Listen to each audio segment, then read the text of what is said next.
माता रानी के भजन बा, थोड़ा कमेंट में बताएं हम लोग कि कैसन बा।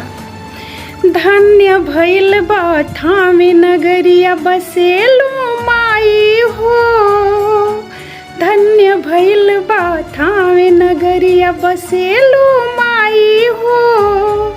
जे भक्त शीश झुकाई वो सब कुछ पाई हो। मानो देवी मानो दुर्गा माई के महिमा बभारी, ना खाली दरबार से केहू खाली हाथ न जाई। जे दही कैले जिंदगी राजा माई के महिमा न जनले, धन्य ही रहले रहसु भगत माई के उहो बुलैले।